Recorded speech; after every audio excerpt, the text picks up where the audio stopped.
All right, hello, what's going on? Race Brain Podcast. My name is Rich Ryan. Joining me as always, Bracken Crocker sounding great. Jack Bauer sounding less than great. I'm sounding like Rugged Maniac right now, who is no longer in business. It was in business? It is. That It was the was. big surprise to me. That it was actually around.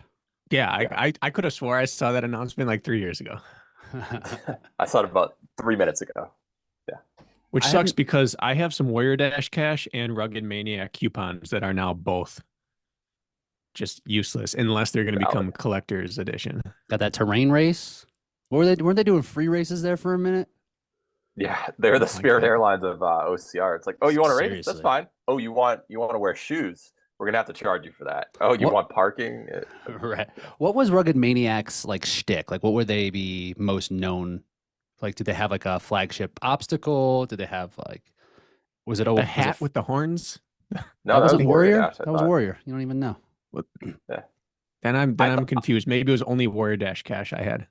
Yeah, I've never done a Rugged Maniac, but I know I believe that they were the ones who went on Shark Tank and got Mhm. an investment from one of maybe Mark Cuban back a decade or so ago. And then I think they were kind of just like the very entry level around the country, chain. I did one. Did you win? Yeah. Duh. Yeah, and I talked that talk on the way out through the parking lot. Best believe. Were they giving away cash or anything? Or just Nah, nothing? not the one I did. Nothing like that. All right. Today we are going to do a draft preview for Tough Mudder AlUla, Tough Mudder Infinity AlUla. We got this awesome 8-hour format that it's unprecedented, a ton of awesome athletes. So really excited to do a deep dive into that. We had a High Rocks happen in Korea Yep. this past weekend, and we want to touch quickly on an announcement that ORM broke for us about the short course world championship and a Plural 100. championships. Of Yeah. course, there's not Yeah, there's yeah. not one world champion when we're talking No. about Spartan race, and a 100-meter champion that's going to happen in Croatia. So let's just start off real quick, talk about the High Rocks. There were some implications with the results on the men's side, at least, where Gabe Heck, who was sitting around 30th, I believe, in the Elite 15 rankings, moved his standing up to about 25th or 6th. Let me just double check on this. So, So put- kind of just outside the roll down territory at this point if he were to try to do DC. I'm not sure. Yeah, he's 26 now, just behind Dylan. I think it's going to be a fairly healthy roll down. But Gabe Heck, yeah, he ran 58.50 and what looked like to be a bit of a battle out there. So it seems to be some strong athletes coming out of the APAC region. New guy in Australia. Forget his last name. Start with an S. I thought. So I thought Gabe was planning on getting to DC. It's going to be real close for him to get in. We don't know what the roll down is going to look like. They sent out some initial emails talking about the briefing. The race is going to be on Friday, like how Vienna was. So it'll be on Friday evening. I think around 8 men. Women are at 6:50 Eastern, I believe. Men will be around 8. So that's kind of what we're looking at now. That's all that we really had happen on that end of things. But Gabe Heck's going to be an That's- issue. He's going to be a problem. I don't like that. Yeah, no, Gabe, I'm going to give him his flowers. But first, this hurts the European athletes way more than the previous Friday night hurt the American athletes. Why? You guys were competing at what, like noon your time, Yeah. 8 p.m. Eastern? You're going to be looking at wee hours of the morning for the UK.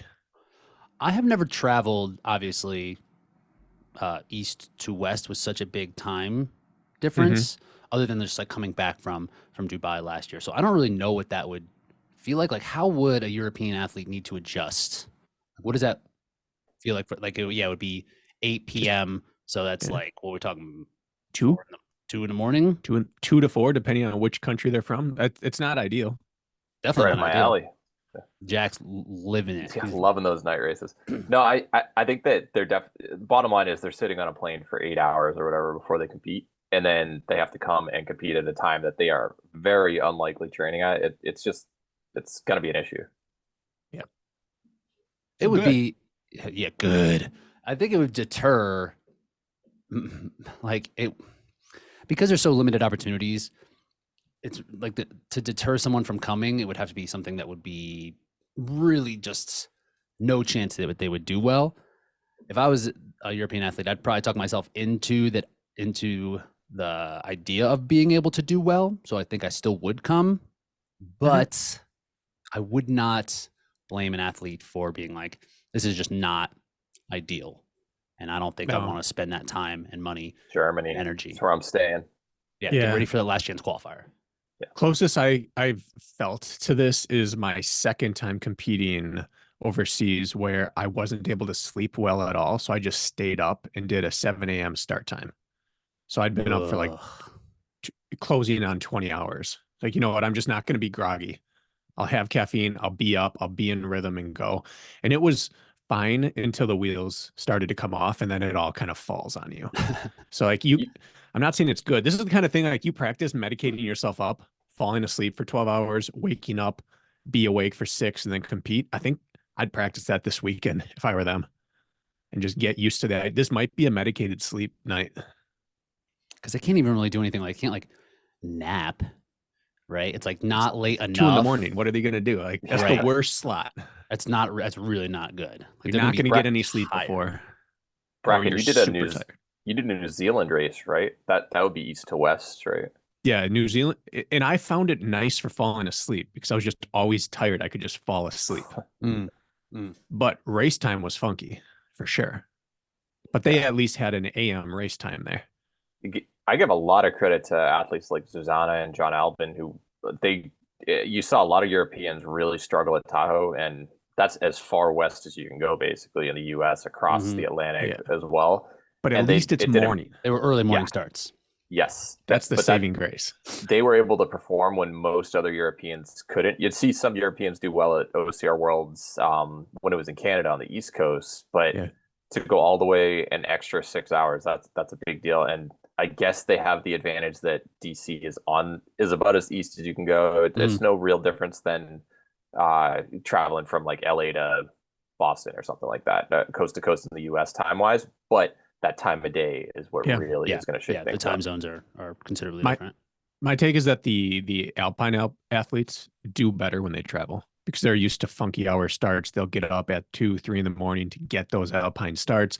Those mountain athletes who do stuff all day, or ski-based athletes, they do stuff at different times than other people. I think they're just used to get up and grind no matter what the time is. I think it's a little different for like barbell-based athletes or track-based athletes. They're not doing that same type of weird stuff. Do you think it has anything to do with like how fine of like an edge you kind of have to walk for the event as well? Like if you're doing like a sky race or even like a mountain beast where it's like 2.5, 3 hours, like 30-minute first climb. Let's build into it. Yeah. Right. Like you're never like optimal for those type of races anyway. But if it's like a 1500 meter or something like that, it would probably be tough. High Rocks is closer to it. You're on a razor's edge. For sure. I wouldn't trust the warm-up in a long event. I would trust it in a short, sharp event where it's like, this is going to hurt. I need to run fast. I just don't know if I have it today. You kind of know.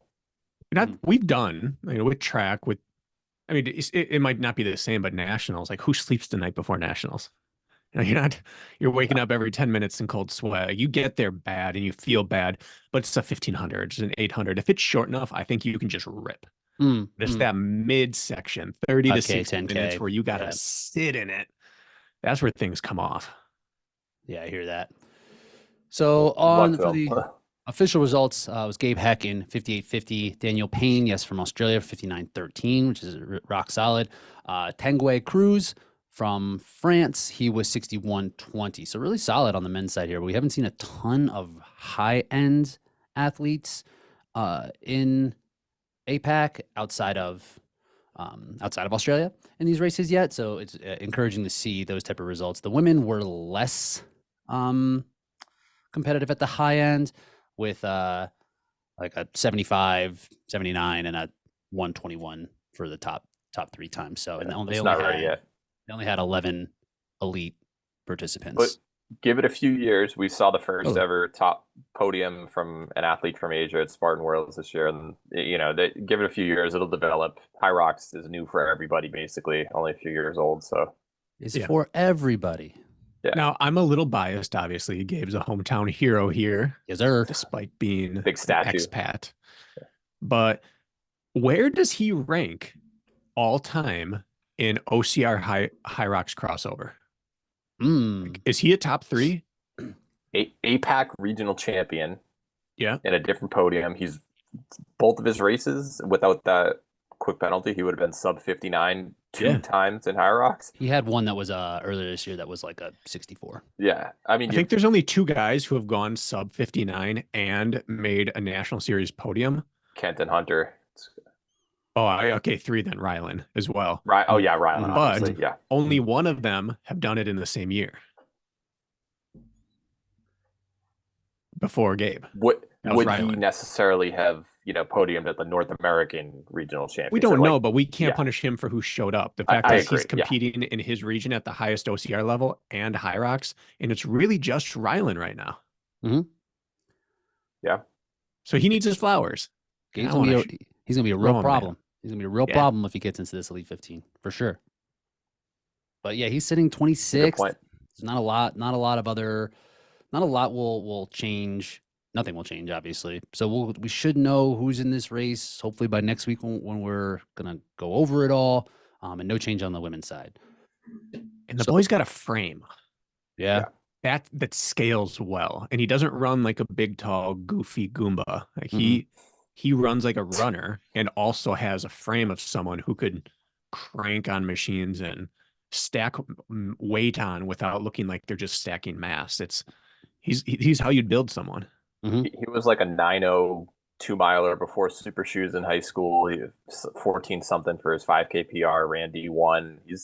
He's got all the background to do well, and his height, as we've mentioned, like taller athletes seem to do well in High Rocks. It just seems to be the case. And when you're 6'5" or whatever he is, it's not going to hurt you on a lot of these things. So let's move along to our OCR news. Again, ORM broke this news about the 2 championships that are going to be happening in Croatia the weekend of October 10th through the 13th. So there's some information here. Should I just read through it? And so yeah, top 5 finish at the 2024 National Series Sprint, or top 5 overall finish at the 2023 Elite Series. And a limited number of wildcard slots will be available. I don't know what this is for. This is for the 100 I believe that's yes. Now, Okay. Did you see the wording on that where it said Just for the 100-meter sprint, which means Jacksonville if you're in the U.S.? So how the heck are you going to qualify? But what's a 100-meter Otherwise- sprint? You have to I thought run a it's- Spartan race, like a Spartan series, to qualify for the 100-meter. Read the description again. Maybe I'm misinterpreting it, but that's how I interpreted it. So it says the inaugural Spartan race 100-meter World Championships is set to take place October 10th to 13th in Croatia, featuring prize pool of $100,000. Updated qualifications: top 5 finish at the 2024 National Series Sprint, or top 5 overall finish at the 2023 Elite Series. A limited number of wildcard slots will be available. It's going to be all wild card Yeah. if you want to be a contender, because what does running a 5K have anything to do with being a 100-meter? Ninja Warrior? This is Ninja Warrior. Yeah. Watered down, sprint-based Ninja Warrior. Easy Ninja Warrior. That's always like, I don't know how many advocates we have for this 100-meter in OCR, but to me, it's just taking something that already exists and making it way easier and way less impressive. And especially if it's going to be Spartan obstacles, like what are they going to do? Like helix up in this 100-meter? 100 meters of helix. Yeah, and the other thing is that if you watch these highlights, it's incredibly impressive, but the obstacle doesn't matter because the athlete leaps 2/3 of the way across, grabs whatever's hanging, and leaps off. So it doesn't matter what's dangling there, because they're going to do the same thing. Like whether it's a monkey bar, a rig, a twister, it's not going to be used as such. And so it kind of negates the OCR part of it. Is how do you navigate across? No, it's one touch, lachey, go. Are they going to have like a carry? Like there should be like a 300-pound deadlift or something in the middle of this 100 meters or something. Yeah. At 50 meters. It's cool that they're doing things. Mhm. It sucks that they're paying more for that than for things that they did to become Spartan Race. And it's equally dumb that you have to qualify for a 100-meter dash world championship by running a 5K. Like that's worse than running 1K, 1K, 3K to qualify through. That's Definitely. exponentially worse. And we Definitely. thought that that was like the epitome of bad qualifying rounds. But how many people are dying to like the people that's going to affect are from the outside of this sport, The right? fringe of the sport, yeah, probably. You They've know, been like the people it affects. They've been waiting for this. You're going to see some people like a Thomas Van yes. Tonder who won the 100 meters, and Ethan Brown who got second at OCR Worlds for the 100 meters. You're going to Boy, see Benny. some Benny, yeah, absolutely. Right. Yeah. VJ, he podiumed at it before. Like you're going to see some names do it, but there are going to be some people who it's like, I have never heard of this person, and he just whooped everybody. Or they're gonna that girl Jaleesa, for instance, she's going to destroy people on this. Anybody. There could be like a 13-year-old kid who trains Ninja Warrior who would smash everybody in OCR. Yeah. The college, like what we were in college, the good runner, but not great, who everyone knew was just like more athletic, but not a great runner. The ninja version of that. Like, yeah. Pretty good at ninja, but they are really fast. Like really athletic. That's the person who comes over and cleans house here. Like Benny. Yeah. Benny's a very fast sprinter. Or Mac Roche. People like that. People who are just twitchy and know how to fly through obstacles. This is their world. And those people are really excited about it. It's just that you take the entire world of OCR and you narrow it down to like the smallest niche we know and pay it the most money. That's a strange move. Yeah. I always find these interesting for this in particular in terms of I think of like, okay, like will this be fun to watch? And it will probably be more fun to watch than a Spartan Beast because like if you're from the outside not knowing what it's like, you'll be like head-to-head competition is something we don't necessarily get in Ninja Warrior. And I'm guessing this would be in lanes, right? Is it not just going to be time trial or who knows? Like probably it'll be better for social. Probably qualifiers to get to lanes. There should definitely be lanes. Like these people should be racing next to each other. Yes, side by side. Yes. Has to. So from that perspective, just like making everything clean, someone who has no reference for what this sport is like, probably easier to watch, but it's still not as good as watching Ninja Warrior. It's not as impressive. So like, I don't see the appeal of having something like this because it's not for the athletes who are here already. Correct. And it's not as good of a product that already exists. So it's not really innovative. Well, and it doesn't draw anyone to do the race, which is the power of like the old NBC broadcast. It kept the ranks replenished. I mean, maybe it does. Because, this is not something that we'll see at Palmerton, right? No one's going to say, oh, that's sweet. I got to sign up for my trifecta. That's not the conversion process. The athletes who are going to do well at this are probably like a 5K. You only run a 5K. They're probably way out of their element there. They're not doing multiple races, and the longer races cost more to do. I see very little conversion. Bring back Josh Wanser. Oh, he'd be nasty. So it's strange. It's strange. It's strange for sure. I would have liked seeing the investment in the sprint give the best of the best a reason. Imagine having like the best 10 in Europe, the best 10 in the US, several others from around the world, all just wanted to show up because it creates a big prize money and it's a distance that we're all used to. Like it would just be, there'd be such great strategy with, you don't want to get bottlenecked early on, but you have 30 really good people. So you're either out of it early or not. I would have liked seeing it a little bit different. How about this for strategy? You take an entire year away from your normal product. You put on a 3K series across the globe. You make it on every continent. You build to the world championship. And then next year you put on a short course world championship that is not 3K.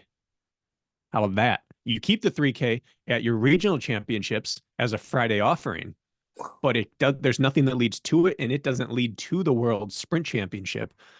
We find who the best 3K athletes in the world are, and now we say choose either 100 meters or 5,000 meters.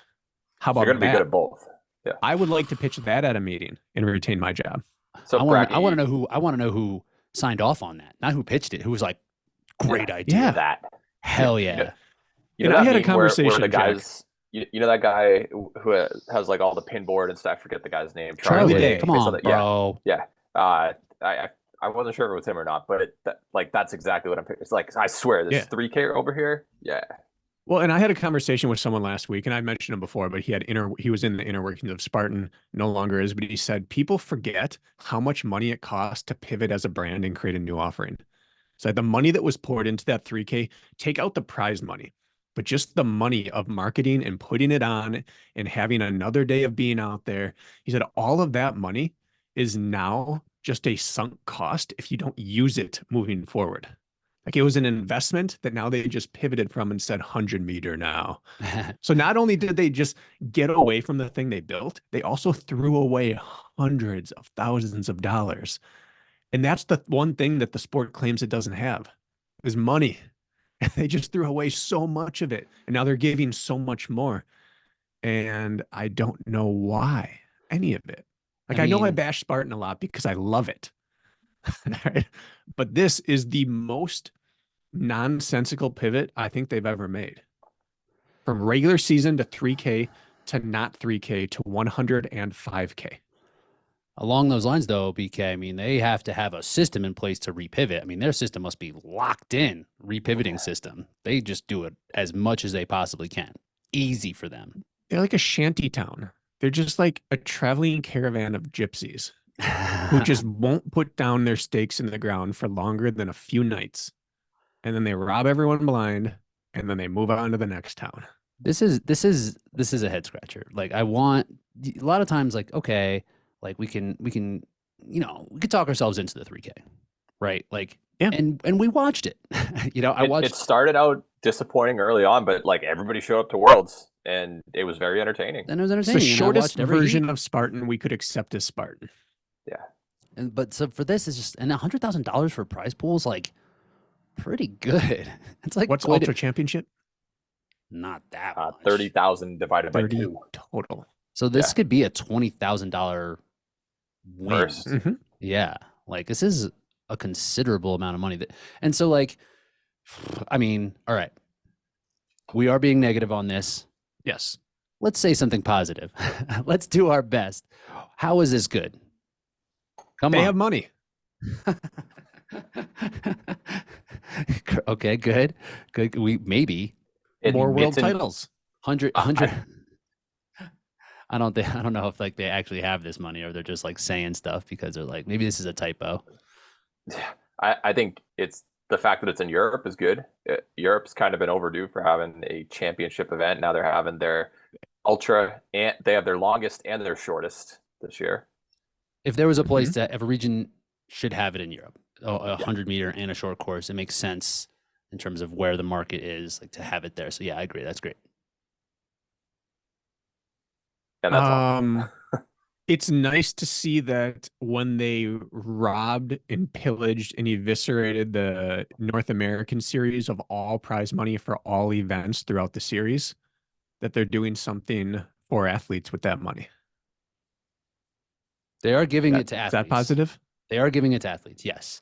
So yes. they're, and I mean, it's positive for the athletes who are going to be in this kind of gray zone, but in a different direction than OCR, like the people who are kind of good at, like you said, BK, like people who are kind of good at Ninja Warrior, but not good at OCR, it's just giving more. Hey, everybody gets a trophy and everyone should get a world championship. Everyone gets a championship. Yeah. This is a positive. It reinforces their relationship to modern pentathlon. This shorter. Yeah. That's why this exists, right? Like, right. It has to. Yeah, 2028. I still don't know what it means, how it relates to Spartan Race. But Spartan Race now has given the modern pentathlete athletes a place to win money. Yes. So positive. Yes. So I guess, right, that we will see maybe that's who will be invited to this, will be the modern pentathletes, because isn't that what the OCR event of the pentathlon is going to be? Meters, and they're working on it. But how many obstacles in that event besides a wall are actually at a Spartan Race? You have a quarter pipe. You have those big rings that everyone jumps halfway out to. Is that what this is going to be? I think is it just going to be the pentathlon course? It has to be, right? It has to be that standardized thing. Let's do it. You want to get in on this? Why not? Yeah, I don't know. We don't need to learn how to ride horses now. This is replacing the horses. Definitely need to. I would recommend This is cardio about training. pleasing horses. There you go. Episode title. But hey, I don't think this there's even is a laser positive for the pistol in horses. this. I'm They hoping need it. there's a barbell. I'm hoping there's a laser pistol. That'd Definitely. be a We can pivot, qualify by running a sprint. We could qualify for this. Yeah, Rich, Wait. you were mentioning like they just get rid of it, and next year, next year, 2025 might be different. So I could see that being the year of the barbell. So keep working on that strength. Next year might be the 10-meter dash. The 4x4 That's foot for you. relay, Just one broad jump. BK is part of the 4-man triple jump triple jump record Yep. relay. 10-meter weighted broad jump. So we have to race this weekend in Jacksonville if we want to race in the United States to qualify for this. That's how I interpreted it. Does it seem like that's correct? It seems on Unless you're a brand. wild But card. we can't run in that heat. Yeah. How are you going to This race weekend. in Jacksonville though? In order to, I can. yeah, You're qualified? Yeah. Bracken 1 minute Was it in Michigan? Michigan. Yeah, Come on, Because of man. Michigan. I mean, you did Bracken, beat you're Logan. looking fit on some of your treadmill runs, right? Looking smooth like the old Logan days.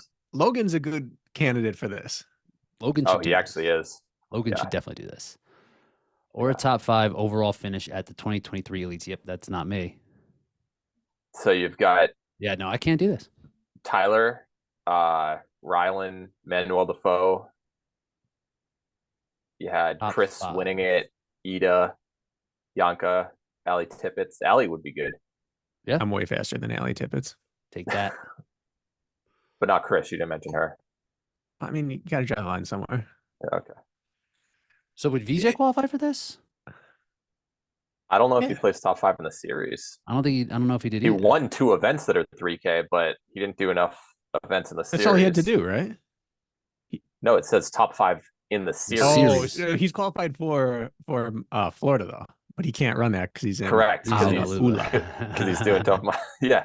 So you're gonna have about 1.3 people doing this race. So your world champion at the shortest distance you offer.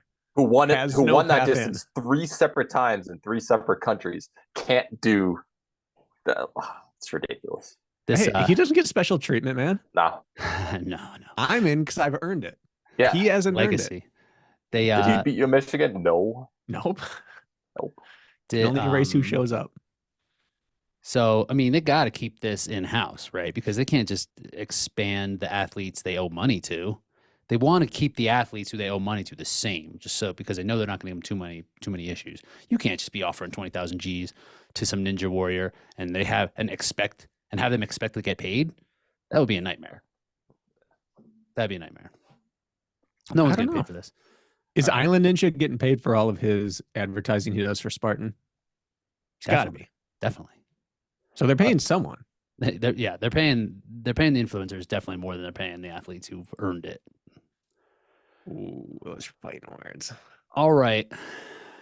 That's enough of this. I want to be clear. I'm repping Spartan today. You are repping Spartan. Hey, I still love the brand. we came away only with a couple love. positives. Only love can pull out this sort of angry passion out of a man. Bracken, I think that T-shirt that sweatshirt might be a decade old with a spear on the bottom. That's the old school label.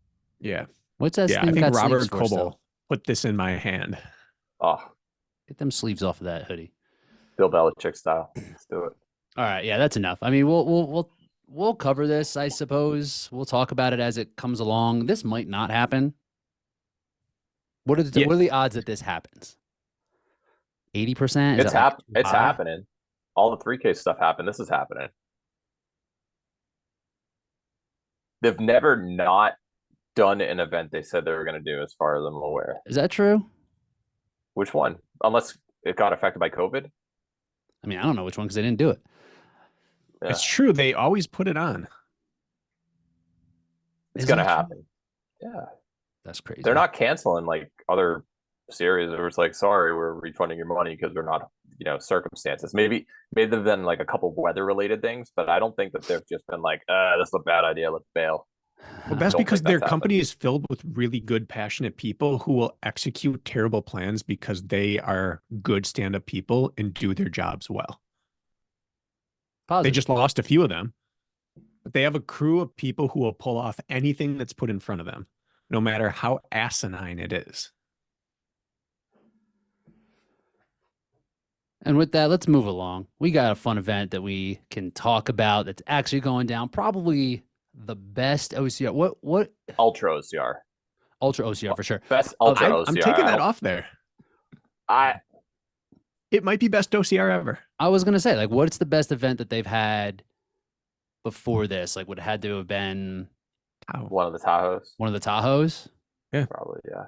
So pre-COVID, this is the biggest OCR event, most competitive OCR event that we've had since COVID. Yeah. I'll agree with that. Yeah. Yeah. So that's exciting.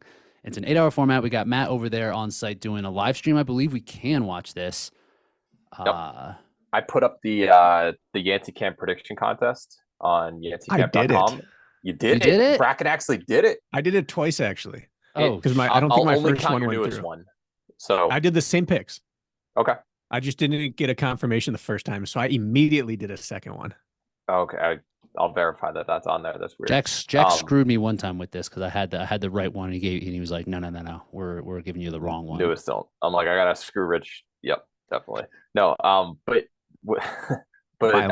yeah, contest is up there, and I have a link directly to Matt's ORM YouTube coverage for it. So if you click on that, it'll bring you right there on race day. All right, excited that there is a stream to watch. Worried that it's not independently contracted by like some crew over there. It seems like it's coming from the OCR side, not from the AlUla side, which means less money might be. I don't want to get negative on it now, but if you're putting out 500 grand in prize money, I'd like you to just toss like 20K at a stream. Yeah, I wouldn't expect that. 8 hours is just a long time to have things not work well, and it's not a reflection on anyone who's involved in it. I really hope that the stream, and I'm thankful we have a stream to watch. I hope it goes off without a hitch, because this is the best race maybe ever, and we want to watch it. Yes, but even just like the nature of an 8-hour race, like I feel like it's going to be kind of challenging, even though it's loops. It's 10K loop, I believe is what they're doing.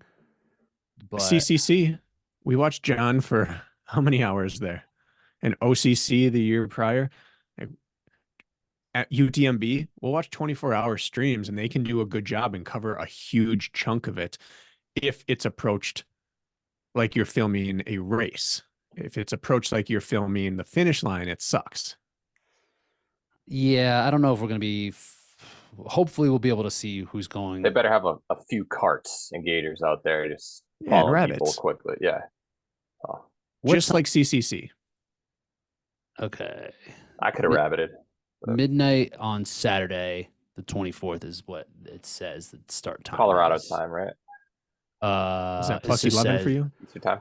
I'm guessing this is Eastern time. I thought it was a 7 a.m. start, or maybe that's when the live coverage starts. So yeah, it's midnight Eastern. Would that make sense then? 7 hours. Yeah. Right? Yeah. So right now you go on live at 11:45 Eastern. So yeah, midnight Eastern basically is when it'll be. Goes 15 minutes before that on ORM's YouTube channel. So it's 100% sunlight, right? Well, I missed the whole thing. I'm gonna be snoozing that whole time. It's gonna be midnight till 8 a.m. No, I think it's gonna be it'll end 3-4 o'clock. That's Guess it doesn't matter how good the stream is. I'm gonna say this. I have fallen in love with the idea of the 8-hour race. When it was announced, I thought, why 8? I don't know why 8, but I have come to the conclusion that I love the 8-hour race as the most predictable time domain they could have chosen. Anything longer than that, and the 24-hour athletes have a significant advantage. And anything shorter than that, the runners who are shorter duration based have a significant advantage over the 24-hour. But 8 is long enough that you have multiple hours of time for things to go wrong for people who don't pace it correctly. I really like it, but it's too unpredictable that neither side really feel. I don't think many people feel like they have the advantage at distance, other than probably like an Anthony, an Albin, people that are like, this is my actual time domain. Like a Chris Other Brown, than I that, feel like it's would a do well in that. Yeah. Chris Brown, yeah. Probably Atkins, but he would be more comfortable at 24 just for the people around him to do worse. But it's a great meeting ground of a lot of unknowns. So I really, really like how unpredictable this will be. As this draft is going to be tough. I'm going to be like, I have really Very tough. like, because, and there's, it's like, we keep talking how it's not 24 hours, so it's not that long, but a lot can go wrong in 8 hours. So there's going to be I think plenty of we're gonna attrition have here. we're gonna have some serious blowups, like 6.5 to 7 hours in, where you're gonna see people who are in the top 5 not even finish in the top 10. I could see something like that happening. 4 hours is the mark. Between 4 and 5, things stop clicking the way you want them to click. Yep. And that gives you a lot of time for other people to be hitting the gas as you're starting to come up a little bit short. Yep. Do we have any idea what the terrain is like? Sand. But is it? I have no idea. Because there are parts where like it's definitely hard pack first. Mhm. It's a stunningly beautiful area. Yeah. It looks like it's going to be lows of 55, high of 84.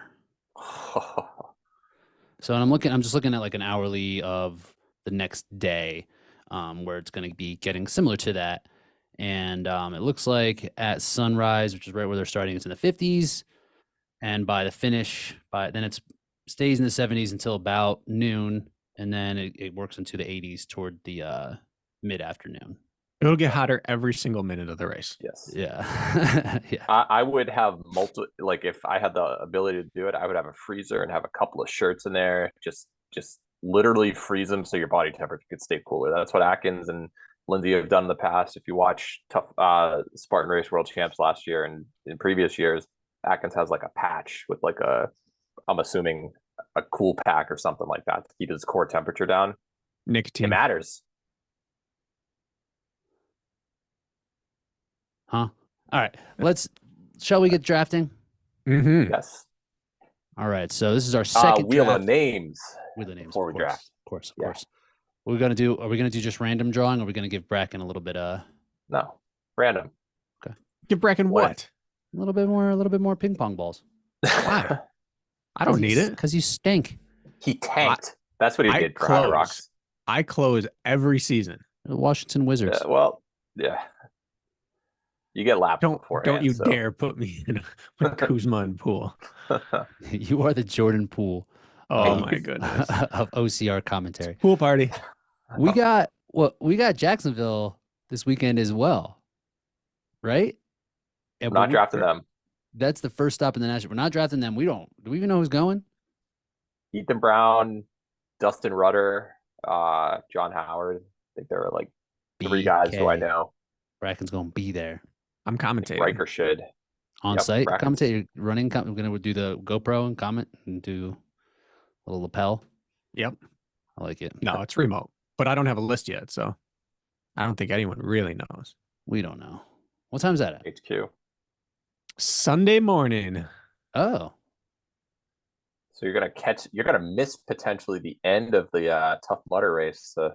No, I'm just gonna fake some tech issues and. Okay. Yeah. Oh, sorry guys. Yeah. All right. Here we go. Wheel of names. We're spinning. Looking like Ooh. Jack. Wah, wah. I mean, I don't really even care where I draft in this because it's like I don't either. I'm going 2. Taking 2. Yeah. I don't even have a plan yet. I looked at the names for a second. Oh, that's me. CBK, you need a little bit of that parody. The Wizards would use those ping pong balls. It's me. I'm going 3rd. BK takes the better number 1 pick. Spin me. Put some respect on my name. Needs them. BK takes that W. Oh, he got it. 1 of 1. So we we have are that one spot. Numero uno. So we are drafting today. We do it snake style. We're gonna take. We have enough for full roster today, right, Jack? More. Yeah, we have like 25 per gender that are pickable. Can you enable screen sharing? For sure. So we will draft 7 men, 7 women. Is that what we typically do? 5, and then a wild card of either gender. Yes. 5 men, 5 women, and a wild card. So we'll end up with 11 people on the roster. We will do head-to-head scoring, cross-country style. Lowest score wins. We add up the total of both the men and women for the top 7. That's where it's 7, where it is top 7 score for us. I'm doing 7 out of 11 people will end up scoring for each team. Right now in the standings, Jack is 2-0 after his dominating performance at the High Rocks Vienna. Yep. I'm in second, 101. BK, picking up where he left off for last season. Trash. We have a block card available. Oh, forgot. This might be the race to use it at. Can't forget I'm so glad I didn't use it last time because it wouldn't have mattered at all how poorly I did. Anything else I'm forgetting? We're not doing keepers for this. We're not doing. This is just start from scratch. There are so many names on here. This is so deep of a field. Can you see all the names? Oh yeah. All right. My goodness. I don't know where to begin. Are we ready? Yeah. Yeah. Brad and Crocker with the do we think this is going to happen more than once? This is the only time this is ever going to happen, right? If you look at the history of OCR, this will never happen again. Yeah. But I'm a dreamer, and I hope this is the first of many. All I know is Abu Dhabi Spartan has happened 3 years in a row, and it's going to happen a 4th year in a row. But that's a world championship. This is just like an invitational. I think we're in the right place to make this happen multiple years in a row. What is the equivalent of this, Jack? You just did the whole breakdown of all the prize money. Like, what is something that came in just like dunking a huge amount of money out there? Extreme Nation, it's got to be. It's like, why did Warrior Dash World Championships? But they had 2 of them. But Bracken, your Extreme Nation that you did has to be up there. Yep. It's like $40,000 or whatever. Oh, by the way, like we're firing Hobie on the same day, and you have to be like, it was just a disaster. All right. Let's go, BK. Approach the lectern. I'm going to pose a question to the panel. Okay. If there were no obstacles, who do you think wins this race? 0 obstacles. No obstacles. Who are your top 1, 2, or 3? I'm not answering this. No. I've already made my decision. I'm just justifying it. Yeah, let's hear your decision first, then I'll chime in. I think the top 3 on paper would be Kunkel, Albin, and you could probably make an argument for Mark Batros. I don't think Atkins is that. I don't think Atkins is that far back in this. No, but I don't think you would take him over Albin in not over an 8-hour Albin. foot race. No, but maybe over Batros. Maybe. No. Depending on the terrain. Maybe. Mark averaged like 7:15 pace or something like that for 12 hours in a row. So point being, if Albin is in the conversation for winning this without obstacles, give me John Albin. John Albin, just like the old days, first pick. I'm an Albin homer. This is Atkins's race to lose and Anthony's race to explode. But the only thing that John has going against him, other than a little obstacle rust, is heat is not his favorite thing. Nope. But he's the smartest racer out there, and he has won CCC in the heat by making the right move at the right time. Same thing with OCC. He's going to pace correctly. And unlike some years in Tahoe, he has an extra 5 hours to make up for not quite closing all the way through to the line in time. I understand the same logic applies to Ryan Atkins. And he is probably the greatest ultra athlete we've ever seen. But John Albin's the pick all day, and I stand behind it. So John Albin, the 2 things that have got him: altitude, double sandbag carries. Neither of those are here. I know heat has played a role, but I don't think it's as big of a deal. He's still got 3rd at a world championship in the desert when it was really hot with a pretty big gap over Gregory Vasilico. Yeah. It seems like the no-brainer, honestly, at this point. And Ryan is better than him at many aspects of OCR. But John has spent his last 3 years preparing for 4 to 8 hour races. He's just the most dialed to this type of demand right now. That's the thing. That's the thing. Because it is just like it's kind of an off distance, like we mentioned up front. Mm-hmm. But like for him, it's like wheelhouse. Yep. Safe pick. Can't argue against it. Do I think he's going to win? I don't know. I'm going to have to film my prediction contest basically Friday night. All right. We just talked about arguably the best obstacle racer, not Spartan racer, but obstacle racer of all time. On the men's side, I'm going to go with the women's side, Lindsey Webster. Wowza. I know it is not Nice. necessarily a time domain that she is known for, although she did have a lot of success in 2018 and 17 in those toughest Mudder. I don't know why they're calling it Infinity now instead of toughest, but I guess brand confusion. But she did run 45 miles when the top men were running 50. Like, this is a very good time domain for her. And when does Lindsey screw it up? Ever. Yeah. And the thing about 24 hours, I'd be very tentative taking her. 8 hours, she's done a lot of sky races in that 4 to 5 hour time domain, like you were talking about with John. It's the safest pick. Yeah, and what we never know with her is the next thing she tries, is this the thing she's actually best at? She wins 3Ks. She wins sprints. She wins beasts. She was really good at that tougher Mudder or whatever they were calling it at the time. Whatever she does, it just might be her best thing because we haven't seen her do it. She may come out of this and be like, this is a bad distance for me, but she may come out and be like, I think this is my best distance. We just don't know with her. And this pick probably is the only pick to make. Yeah, I mean, I was pretty torn, honestly, but I would, yeah, I wouldn't have taken her. I don't know if I would have either. But history proves this pick right. Right. Like, it's not a bad pick, but it's just I know it's the safe bet. I think Chris Rogloski's a safe bet, and that's who I'm taking here. Mm-hmm. Yeah, it's like 49.9 versus 50.1. I was like, okay, I'm just slightly on Lindsey only because I don't believe Chris has beaten Lindsey yet at a distance. Is there a distance that she can beat her in? 24 hours, I'm putting the money on Chris every time. 8 hours, that's like that gray area. I'm just not sure yet. What do we know about this race in terms of structure? Like, is it going to be world's toughest, where things kind of get unlocked? There's some goofy stuff going on, or is it just going to be like you start 10K loop, same obstacles every time, and they're just like standard, like Tough Mudder obstacles? I believe it is no obstacles for like the first hour, so just a running race, which that can affect things. I'll look it up because I don't want to misquote and give wrong direction, but I thought that I saw that somewhere. Interesting. So like a one lap without obstacles. One hot lap, then get into it. I mean, that's one thing. I mean, Chris just the last 2 years has done world's toughest, right? Has an idea of what these obstacles will be.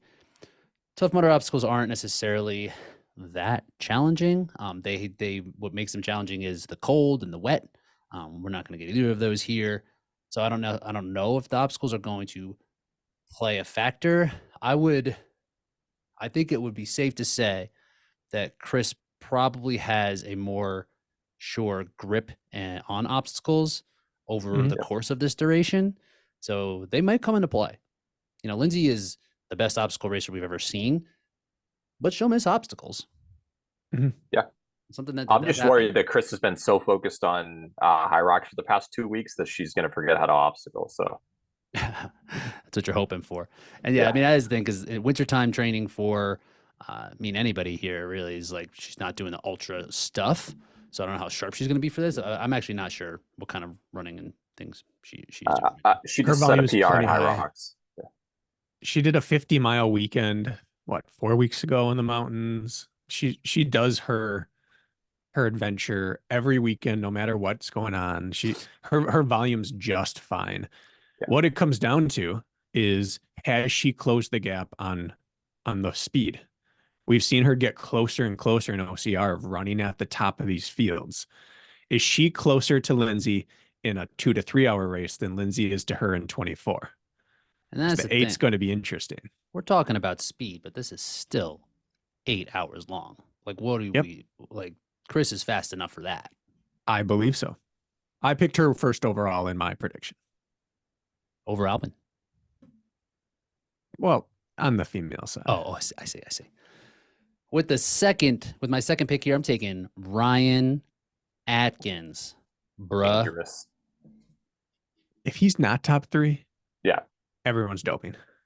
Has And he ever cheating. lost? And Has he colluding. ever lost an ultra, whether that's Ultra Beast? I No. do not believe he has ever lost an ultra obstacle race. He's not going to drop out. No. You know, like that's the only way he doesn't get top 3. Yeah. What is the only issue we've ever Top seen 2. him have? Calf and foot? Is he What dealing probably with that doesn't now? happen in the sand? Calf's the only thing. He's always KT taped up. He's been open that he's nursing a calf thing. He's been trying to work through it. That's the only way he is not top. I mean, it sounds crazy to say like 1, but it really 3. He's not top 3 if he gets hurt.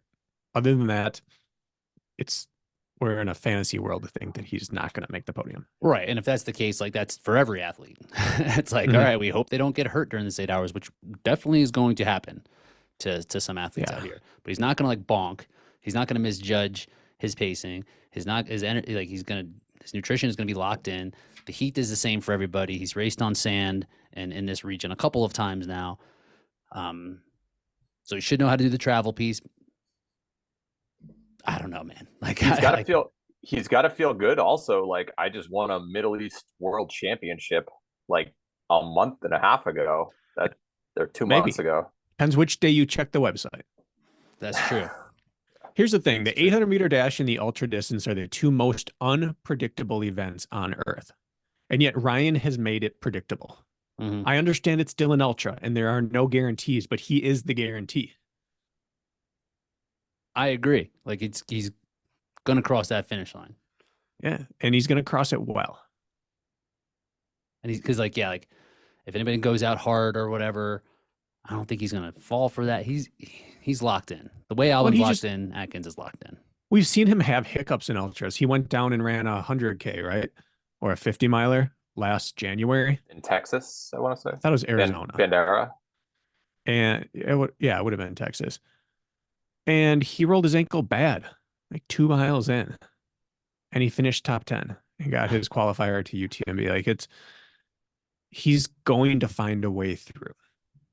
He's a single safest pick on this board. I agree. Yeah.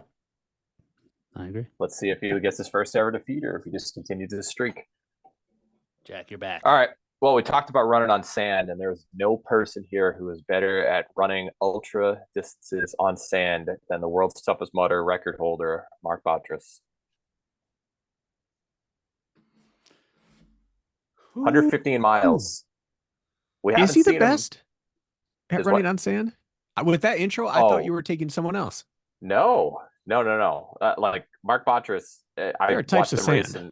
in loose any sand. If it's particles of sand, Mark Botras is the person you want running on it. That's not the intro I expected. Yeah. Well, that's who I'm picking. Yeah, he's kind of found his niche in that like 8 to 24-hour ultra world for the past few years. And I watched him run in Laughlin in person. He just has a different stride than everybody else. And that was about 5 years ago. And I knew he was going to crush it when they had World's Toughest Mudder there based on just what I saw. I'm like, his stride is just made for this. And we have not seen, he didn't run in SoCal the other day. I think that or maybe 2 weeks ago, whenever they had their season opener, we haven't seen him race a lot. I don't think that he did World's Toughest Mudder this past year either. But I think this race is going to be the one where he breaks through. I could see him winning. 100% he could. But that's the question. Like, when have we seen it? Like, when was the last time we've seen it? That for me, that gives me pause. I'm like, ugh. But where you took him makes sense, but I just have no idea. Mark at his best has as good of odds, I would say, as most of these people to win. We just don't know if he can stay healthy for the whole race. We don't have a ton of insight into him, but we saw that he skipped the SoCal event. He was there and didn't race when Natalie raced. It's it's not a real big a vote of confidence that he skipped his hometown race. Like that would have been a good time to get the Anthony Kunkel type of training weekend in, get 30 miles in, get a bunch of obstacles.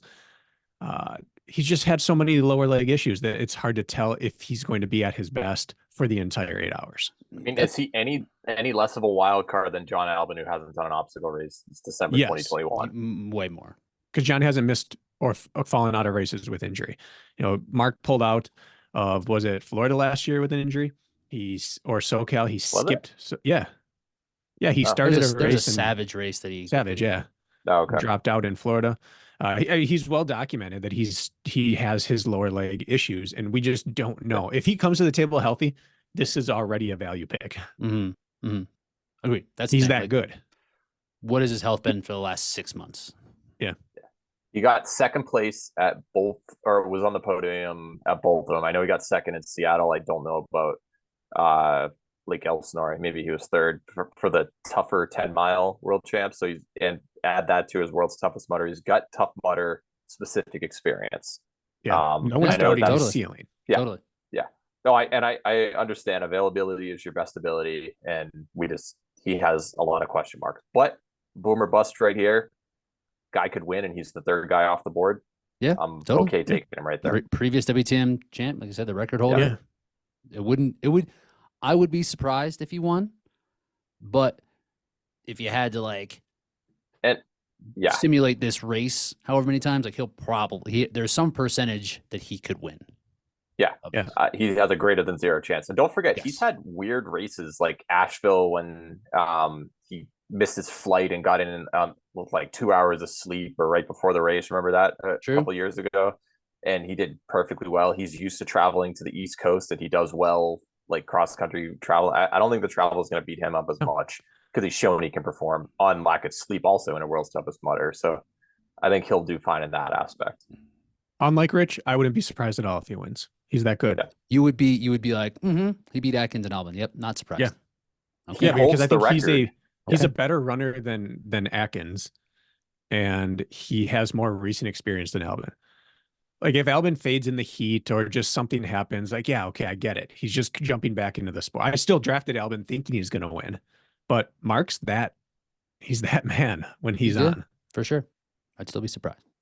So when it comes to sand running, if you just give me sand, I know who's going here of any type, you give me Esther. Oh, dang. I was hoping she'd make it back. She wasn't making it past me and Bracken twice. Yeah, she's just her stride eats up terrain like some kind of tank. She just has treads that just roll up over the top of it.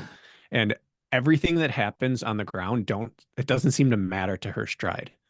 It gets the bad terrain is the great equalizer, but she just stays at her level no matter what she's doing. And so whether it's hard sand, soft sand, up, down, we don't really know what the course looks like, and it doesn't matter for her. And she just gave Lindsay all she could handle in sand for 3 hours. And I don't know what her 8-hour game is like. But that's we've seen the her question. Trifecta game. She doesn't have experience there. That's the question, is the distance. Her stride scales. Yes. Stride scales. Her stride definitely looks the part. It should work. If she slows down to 180 steps a minute towards the end during fatigue, I still think she's going to do fine instead of 230. Yeah. And let's not forget, she did Trifecta World Championship many times, where multi-days in a row. She has the ability to go back to back to back hard. Now it's just condensed in a single event. I don't know if that does that translate. Is that something that we should look at? Like tired 3 different. It's a data point. It's not. I don't know if that. To me, that's the same as a beast. How about winning the world championship, Rich, in the sand 2 months ago? That's the most important one. What world championship? The beast. Yeah, that's not even a thing. Potentially. That's it's like a world best versus a world record. That's what the beast was. She was the world best that year. Same with Atkins. But that's the thing. Yes, there are definitely data points that would lead you to believe that she could do this well, but there's nothing definitive. No, just because we haven't seen it. But we're really out of definitives on the female side. We have people who are proven over 24, and we have people who are proven fast. We don't have a lot of the No. Chris's and Lindsays who have done both. This might just be how I'm drafting though. Like I think people who've done well over 24 will probably do better over the course of 8 than someone who's done better over 2.5 hours than 8. Like I think 8 is closer to 24 than it is to 2.5. But Yeah, how many we've seen her times have go we 3.5. Yeah. What's that? How many times have we seen 3.5 people still. make their debut at like an ultra race? So didn't Amelia Boone? She never ran more than 30 miles or something, and then she sets a 90-mile ride. I know that was back Going in the day, against plumbers. but 90 miles held up for a long time. Man, Going against attorneys. Yeah. we were going against plumbers. Yeah. What was there actually a plumber or like a coal miner? But during the A lot of the guys days? had real jobs. Yeah, I'm aware of that, but I'm saying like an actual plumber in that trade. For That would have sure. been really fun. Definitely Yeah. a plumber out there. yeah. Not a coal miner. No. Yeah. Plumbers probably have badass grips too, just spinning a wrench. They're probably like Yeah. sure-handed. All right, Okay. Bracken, who's back to back? 3 men, 3 women are off the board. I really want to start swinging. Let's But go. I'm trying to Lucas, stay take Lucas away here. from that. I'm going Storath, Storath. Storath did well. KBB, He did take do him. it. He outkicked both of your expectations. But Yeah. you still Outkicked, over. literally. You picked him too Outsprinted. high. You still picked him too high. Yeah, that was the point of my draft. I'm going to go with the man I consider the most reliable if he stays healthy. All right. Joshua Riedinger. I love it. Dang, I was hoping he was Fantastic pick. He was just like value out there. I was looking at the top of this draft. I'm like, man, I'm not excited to make these first couple picks, but the mid picks, I was like, the mid picks are all good. So and I think he's the best of both worlds. We know he can go long. We know he's actually really improved his speed. Yeah. His obstacles are so strong. Very strong. He mixes all the circles together well. His shoulder should be fine. Hopefully he's done a lot of rehab on it. He has. If that blip, everyone's got some sort of asterisk at this point moving forward. His is that. That's one I'm comfortable with. I don't know if anyone looks at their body more holistically than him. Maybe there is someone here who does, but I think a lot of those parts don't matter. Like the things that matter holistically, Joshua does. So I trust his asterisk more than a lot of others. And that was years ago. He participated in a World's Toughest since then, and he hurt his knee. It was lower body. Yeah, his foot or something. Yeah. Yeah, I love the pick. Is there going to be a carry, you think? Is there going to be a strength component in this? Typically has there ever been a carry? No. But has there ever been an 8-hour Infinity in Saudi Arabia? It'll be a carry like they had at OCR Worlds a few years ago with that like Tootsie Roll. Oh, the fire, the fire, the big floppy dong. Yeah, exactly. that would be sick. But they won't allow those in the Middle East. Say we're in the wrong venue for that. No. But if there's a strength component, I mean that would work in Josh's favor, along with Atkins as well. But we don't necessarily know if there is. I won't reveal the whole conversation, but he basically I texted him and he's like, I don't think anyone's as prepared as me. He's done heat training and bouldering and stuff. Like I think his shoulder's in a good place. He's ready for the elements. He's already over there. He got to Qatar a couple of days ago. Specifically prepared, no one. No, yeah, I will. Is more prepared than him. I would argue John and Ryan are more endurance-wise prepared, but again, there's a reason I drafted him. I believe in this man. Yeah. Because who else has been on TRP recently that we can steal from Bracken? Because that's where he's going here. Yeah, he's gonna pick Lauren Weeks with that wild card. Yeah. You think I'm just playing homer here? Yeah. I mean, we've interviewed everyone on this board except Esther. Got to get her on. So apparently you're stealing from TRP. I think I have had everyone on as well. I have not had an Albin. No Albin. Yeah, we've had him twice. All right. My pick? Your pick, Jack. I did not see it going this way. I'm going Anthony Kunkel. Oh, now and we are swinging. We're out here. Anthony has as good a shot to win this as anyone. No doubt. And like that's like that for him. It's like the pick that will win or that could win or lose this draft. Yep. I don't even Because- know if he's going over there. He hasn't posted a like. Yeah, he's already there. He or in allegedly flight. is. Okay. Because he doesn't have a story in the past 24 days, and all he's been talking about is getting ready. Yeah, he But does.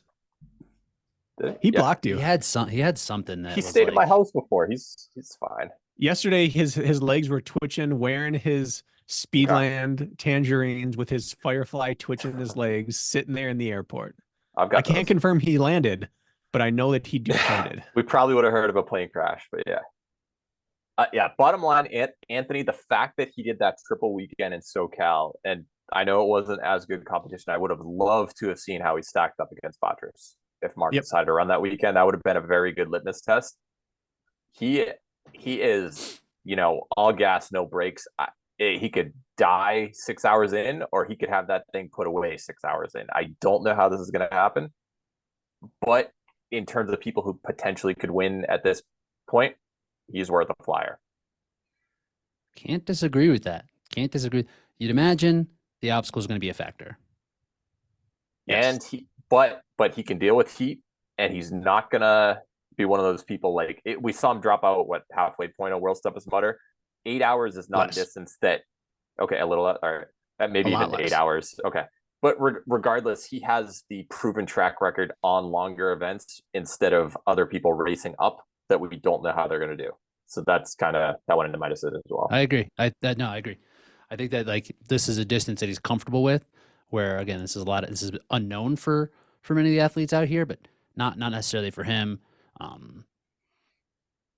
Just if the work is going well with the obstacles, and if the obstacles just aren't hard, because they might not be hard. Yeah. So if there's no strength component, I think we have the right order, Josh, ahead of Anthony right there, but those two are gonna surprise some people. This is the floor versus ceiling competition right here. Yeah. Anthony is a 100K road US champ. Niche championship, yes, but he did it. He has a ultra pedigree. If you listen to him talk, this race is already over.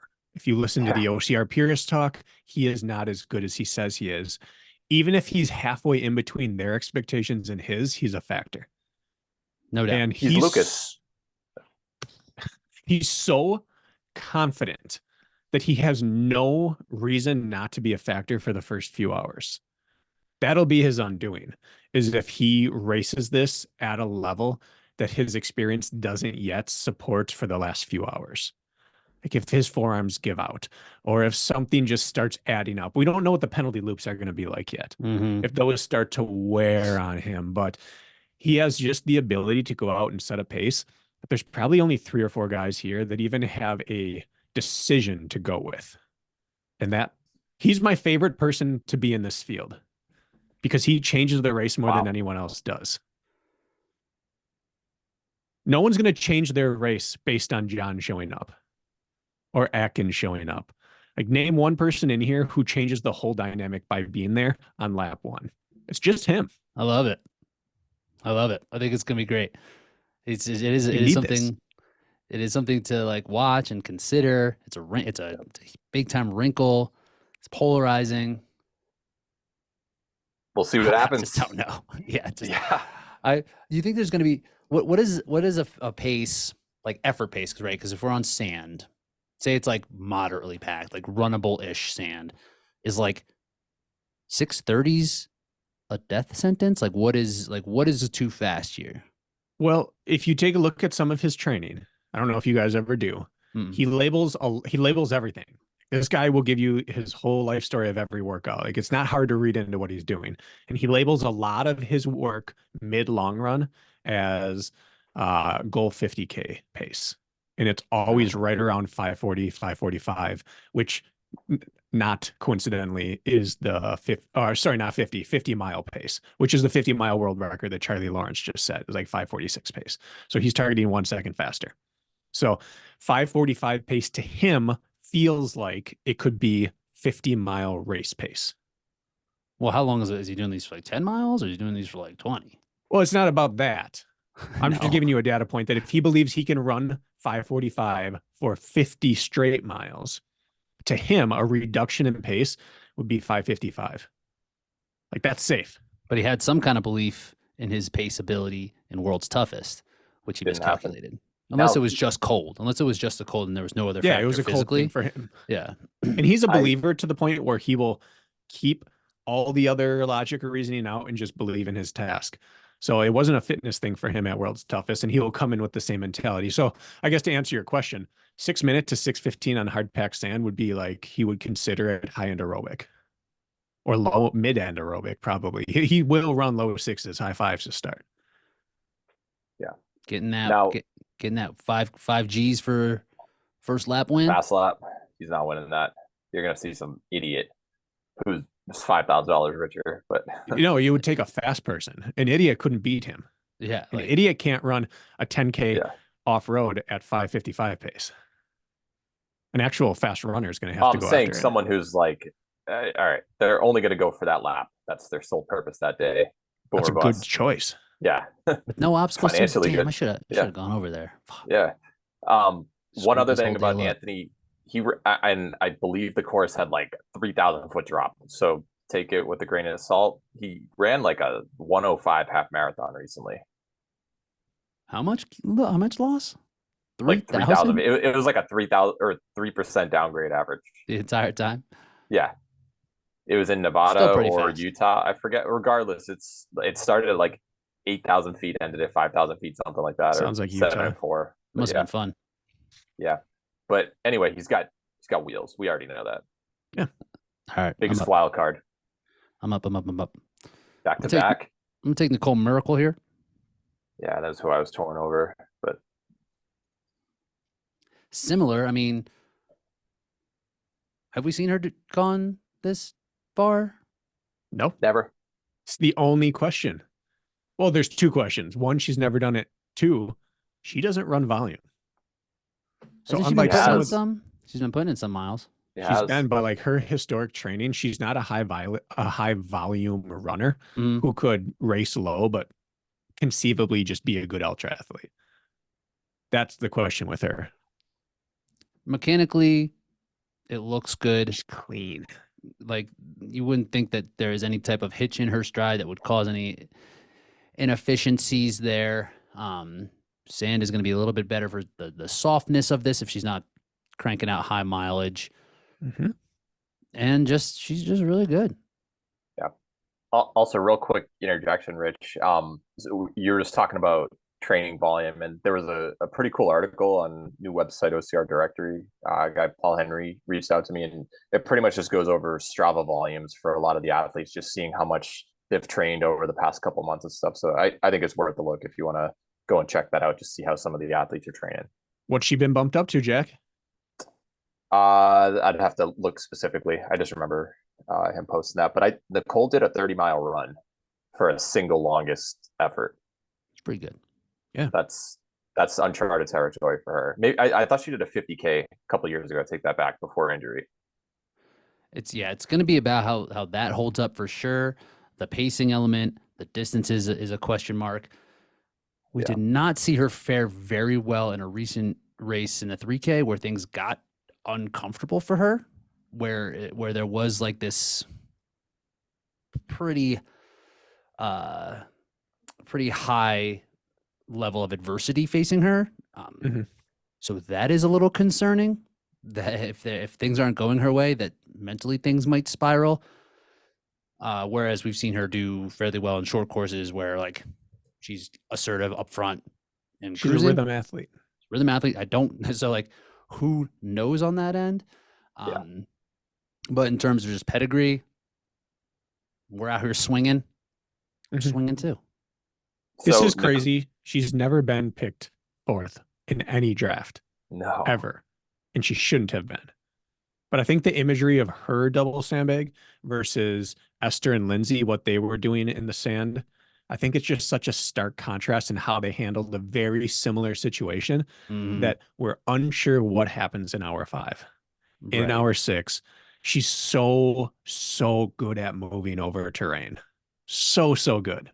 But what happens when the hiccup happens? And 8 hours is too long to not have a hiccup. We just don't know. Right. Or if there's something goofy in Yeah. that they roll out and that she deems unfair or whatever. Like The three people ahead of her have all proven they don't. They're just going to unfuckable. roll with it. Yeah. They'll hate it.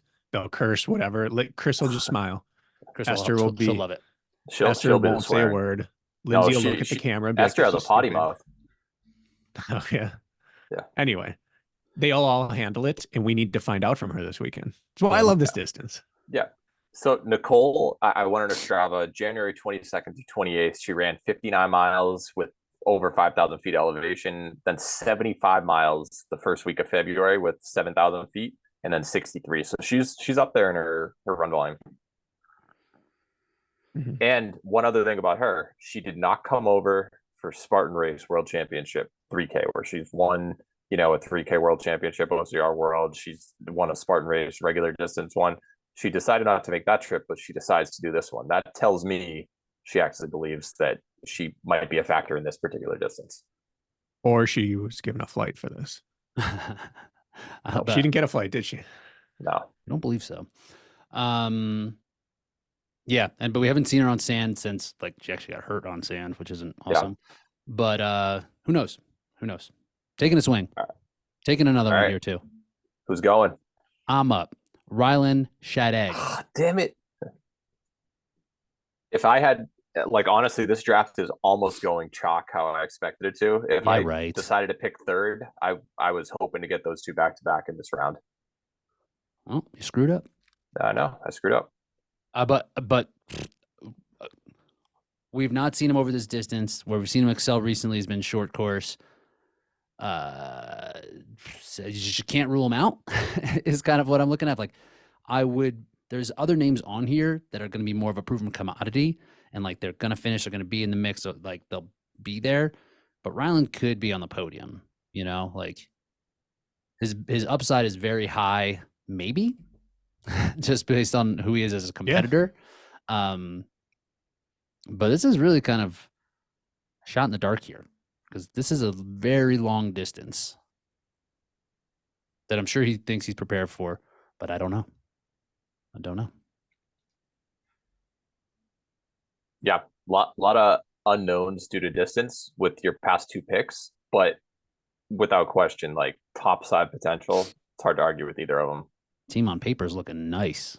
Yeah. And they both travel pretty well internationally. In the past, Nicole's in Canada doing an ice competition. She's traveled all over the world, Fiji, plenty of other places, all over Europe. She's done trifecta worlds. Rylan, lives in a plane basically. So yeah, he's not worried about travel. They're not going to be as worried. So he's an interesting wrinkle here. I was surprised that he's even going for it, but he has no problem putting his best foot forward and just trying to push his limits. So that's what this is going to be. So it's concerning that he might be someone that's I'm going to go with Anthony, because he might do something like that. Yeah. And we might just find out that he's the best at this. And maybe he's awesome. Maybe he can. What has he tried that we didn't really see him run? He did a couple races before that breakout Utah Beast, and then a year later he's crushing it in all distances in DECA. Then he gives High Rocks a chance and he wins Kelowna at the Beast. It's whatever he tries, he does well. At world best this year in Abu Dhabi. But he did have the fastest time in round one, and then he fell off. He does. And day two, I'm talking. Day two. Oh yeah, he did kind of get worked. That's right. He got 9th or 10th. Yeah, you're right. He does tend to make mistakes, but he tends to find a way to fix them a lot of the time. So and a lot of times it's high output for these obstacles that give him issues. Or I guess I don't even know. I actually don't know, because he'll miss one OCR World. He'll miss a beast. He's got the grip endurance. He does, but sometimes he just falls off obstacles. Again, if there's a strength element that will play into his favor, but we don't know. It feels like every one of these picks is just is emblematic of this race. Yeah, exactly. I don't know. Maybe. Yeah, sure. We're not exactly sure. These are all good athletes, but if Rylan wins, it's an upset, and no one is shook to their core. They're wow, man, he can just do everything, can he? He wins races, right? Yep.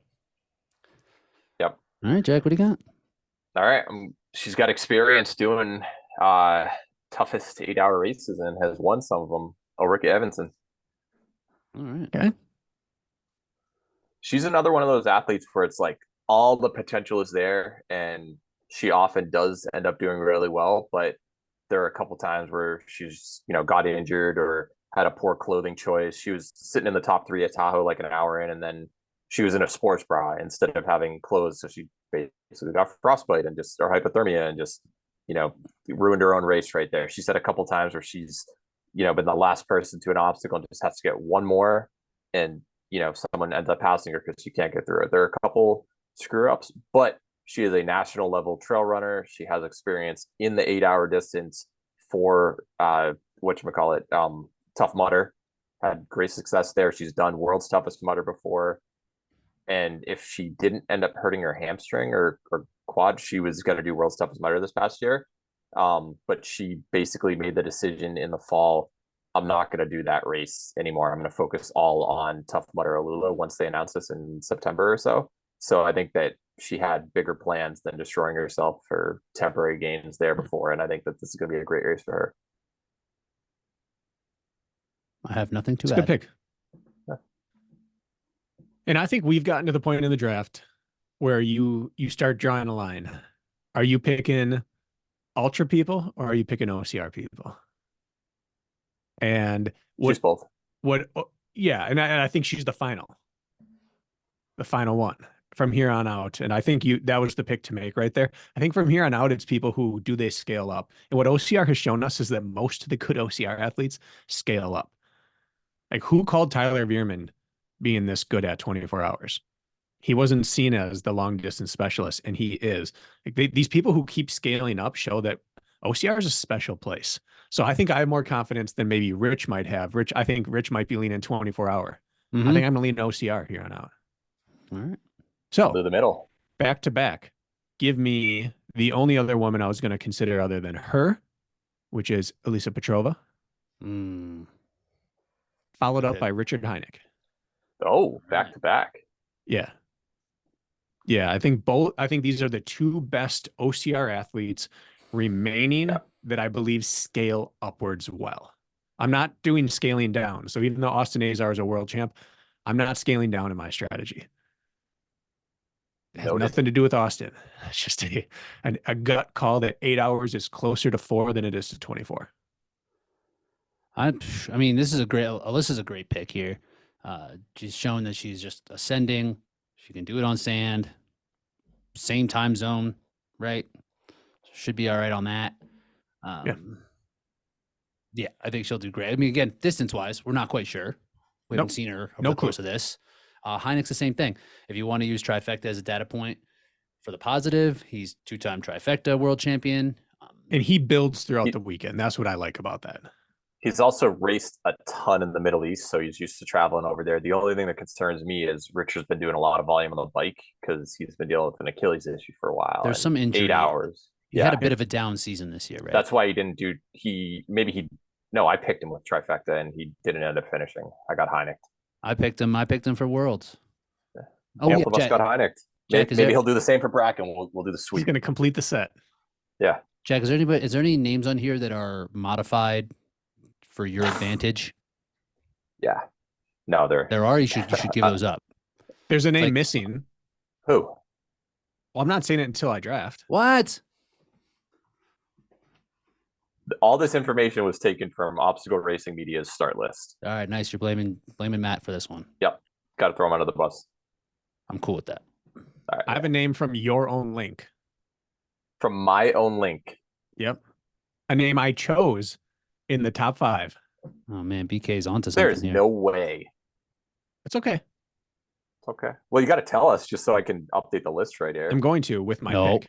That's what you did, Jack. You didn't tell us there was a mistake in the spelling until you picked him. Well, I'll look it up after my pick then, and that way Rich can have a chance to do it. Who are you picking here, Jack? You've got back to back, and I'm nervous about what you're gonna do. All right, he's won an 8-hour toughest mudder before. Sean Stevens Whale. Shock engines. Yeah, this is a distance like an athlete who is familiar with this distance, Yes. who can And don't really forget, work. the last time that Sean really went into a race was Kelowna. Like he basically rented an apartment there for like a month before Kelowna, and he ends up getting third, taking down Atkins, Beat taking Atkins. down Mick Girello, several other really talented athletes out there. And I think that he's probably been licking his chops for a while. He did race in Spartan World Champs, didn't have the best experience there. I don't know. 21 maybe? 20 the first year in Abu Dhabi. That's he the only thing that bruised. kept me from picking Yes, him. yes, 'Cause exactly. I'm a Sean believer. Yeah. But in my mind, he has a proven track record winning an 8-hour race at this distance. And he's just really, this is a good time domain for him. I love the pick. You know, we know Sean as the champion of Nick Simmons escalator Stair challenge. climbing. Yep. That's how he's Well known worldwide. But he is a climber, right? Like, so muscular endurance wise, I feel like it could translate to going over dunes or just sand in general. Just that quad activation and the fatigue, you're going to feel like he's going to be as good as anybody at that. That's a great pick. I really like it. Yeah. All right. Hold on, Rich, if you want me to go through this list real quick, see if I'm missing anybody. All right, go ahead. Pick your first person. I'll let you know about the second person if they're on this. All right. I'm going to take 2 world's toughest champions here. All right. It needs to happen. Hold on. I think I know exactly who he's saying. Is that who? Yep. That was who you left off. Isn't this the same person that you freaking left off last time that you picked for yourself? You were going to try to do it again, Jack? Yep. No, I said I'm going to delay this until here. Go ahead. Do whatever you want, Rich. I'm still my picks don't change. I'm taking Austin Azar, reigning world's toughest mudder champion, and then I'm taking Katie Knight. Tough to argue with them. I mean, now how many world's toughest champions do I have now? 4? Are you kidding Atkins, me? Austin, Katie. I have 4 world's toughest champions going into a Tough Mudder event. You guys have got to be kidding me. Making it easy. Or if this was TMX, would it matter? TMX. I think I would take those 2 for TMX too. They would both be awesome. Yeah, I think you're on for that. So if there is carries involved in this race, my team is going to murder everyone. But I mean, Austin he's shown that he can do it year in, year out in 8-hour distance. I mean, I don't know. He's good at 1 hour. He's good at 24. I don't think he's worried about it. And that's something I like about Austin is that he's not going to be too worried about it. I don't think he's going to put any pressure on himself to win this event, even though he is the reigning WTM champion. And I think he's just going to go out and mix it up. He's going to do his thing, run his race, and he's probably the best grip in the field and can do work. High he does not floor. Pace. Yeah. He does not pace poorly. He is an extremely tactical racer. Doesn't get caught up in the hype. He's going to be like, go ahead, Anthony. Go ahead. Go run fast at the beginning. I'm going to be there. And then Katie Knight, I mean, like she exploded on the scene, was that 3 years ago now, and has been a fixture on the podium every season since. Did she get second last year? Callie got second. Callie got second. Right. That's right. But previous champion has been there. Again, this distance is not with Katie. It's going to be foot speed is generally going to be the thing that is going to. She's not a bad runner though. She's a good runner, but she's not fast, right? But this is 8 hours, right? She's 50K fast, right? Like this is not going to be so fast that it's going to put her out of the race. She's going to be in that mix, and she's tough. She'll finish for sure. So I love it. Give me all the world's toughest champions. Damn it. I don't think there are many left. So yeah. Good arguments. All right. Bracken, you could have picked your person, I guess, if you wanted to last round because you knew who it was. Well, I didn't think the conversation was going to come up. I was going to wait and take her with my should have held that, man. Do you want Yanka? No, you benefit from your system I'll that give you you have in rights. place. Did not, but I'm going to take Yanka Popova with just like this first pick overall next time. Even no matter what the race is, Jackson be like, oh man, he has it written in white font. Out here, he's like, no, it's written right here. All right. Go ahead. Let me do your job for you. With that being said, I'm going to take you to Steensgaard. Steensgård.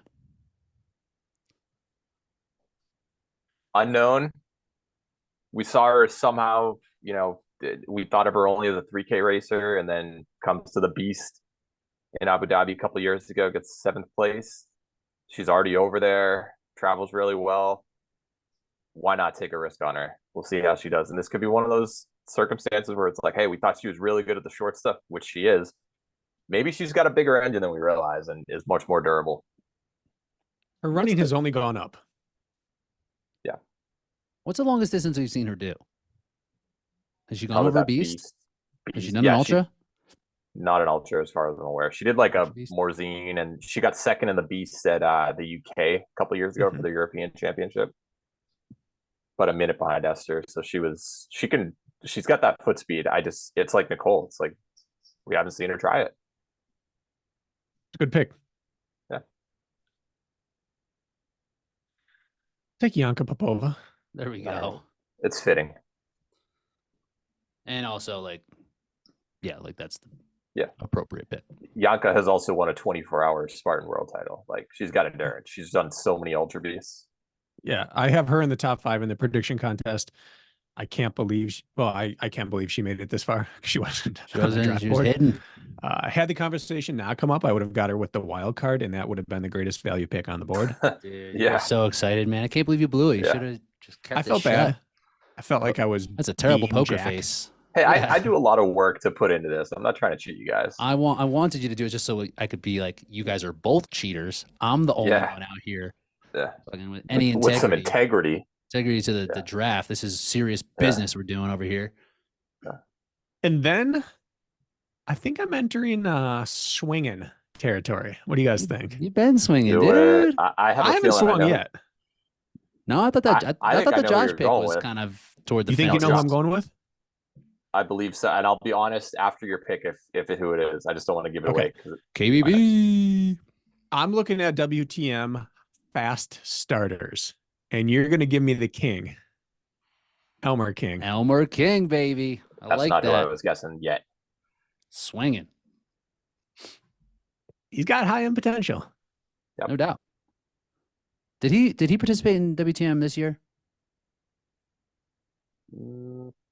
I don't know, but he got like 75 miles, basically died, woke up, and then he decides to, add a little bit more. He was leading for several hours. Yeah. Like past the halfway point. 2. 1. 2. Yeah. 2. That's a good that's an interesting strategy now. Fast starters in WTM. Yeah, fast starters. I was going to take a foreigner just to mess with Jack, but I didn't. You're like picking the guy who like the Derek York who runs out in front of the Boston Marathon. It's like, I'm taking the guy who can win 100 meters out of a marathon. Yeah. Like, who dies at the halfway mark? No, it's a halfway mark. Let's do it. Yeah. Not that he dies at the halfway mark. He made it much farther. But everybody else wasn't racing half of the distance. They were racing the full distance. But it's a strategy. Semantics. I like it. USA. I like it too. Yeah. Not Canadian. USA. Is that? Oh no, he's got Josh. I was gonna say, is this like an all international team? Most of us are pretty. Not me. It's like North America. Keeps it North America. Rich. Come on, bro. You're like, we don't do that Europe stuff. I'm international. Rich is only world's toughest winners. Yeah. Jack's sitting in the middle and getting our scraps. Yeah. I'm focusing on the 8-hour people, I guess, without realizing it. But there are none of those. Yeah. Okay. So my pick got probably the coolest name out there, and he has been obsessive posting about this race ever since he got the invite to show up. One of the best male races in Europe, Luca Pascolderung. That's who I was going to take. Just to spite her face. Yeah, I think he got 4th at Trifecta Worlds this past weekend. I don't believe he has actually run an ultra for Spartan before, but he's done sky races, plenty of longer training runs and stuff. He's got the endurance for it and not afraid of anybody in the field. And like I said, almost every post that he has done for months has been like, only 2 more weeks until until Tough Mudder Infinity, only another week until AlUla. I think this has been circled on his calendar for months. I've been watching sports for the vast majority of my 36 years on this planet. Never once have I heard anyone break down a competition of any sort by saying, I think this person's ready because their social media is obsessively posting about it. I like that you're equating Twitter fingers to race feet. Twitter fingers to race feet. All right. Yes. I like it. I also agree he's going to do really well. It was down to him or Elmer for that. He posted a story. He's already at the venue right now. So he knows how to get there. He knows. I was going to say he's not going to have any traffic problems. He'll be at the start for show. Yep. Man, I'm going to keep this thing going. I mean, you guys are just like giving me all the freaking champions. Oh, you've got easy pick right here. I'm taking DJ Fox. Yeah. This is incredible that it's lasted this long. It's insulting. I agree. He and Austin were both penalized by the way they won. The last second? By closing late, it's given them the nonsensical stigma that they're not fast enough to win an 8-hour. That's the only reason they've lasted this long. Potentially. I mean, you could definitely see that for DJ, but 8 hours isn't short. You don't have to give justification. He's one world's toughest. Got another world's toughest champion. Unbelievable. Should be back to, I mean, he had a bit of a setback over the summer. Attempting, it was Colorado Traverse. Supported or non-supported? Yes, supported. It was supported. I mean, you kind of have to do that supported, right? It's like 400 miles. Yeah. So I'm not exactly sure where his health is at currently, but it has to be good enough to travel for 24 hours and then do an 8-hour race. So part of that camp over there, I mean, like he has experience being with other ultra athletes, knows the format, knows the type of race, knows how to win a race, more importantly. So we'll see him late, I'm guessing. I'm if guessing Josh he will is still prepared, close. DJ Fox is prepared. Yeah. Mm-hmm. Oh, yeah. All right. All right, and now I'm going to kind of swing here. I'm taking Chris Swanson. Yeah. Good pick. Another North American. You better believe it. But most importantly, from North America, but this is a distance that he'll be prepared for. Like we talked, him and Sean Stevens-Whaler are close. Mountain running team. And he's going to be like someone like that making this trip. He has to have confidence in his ability to cover this duration, right? Like who hasn't, like he's come to some OCR events and hasn't done necessarily well, especially in the shorter formats, but to go after this, he must think he's going to be able to win some money here. Like this isn't necessarily something you go and do for fun. The nice thing about the 8-hour is you can look at it and say, okay, I can go top 7. I can go top 8 and make my money back. It's not like world's toughest. It's like, I don't know if I'm going to get hypothermia.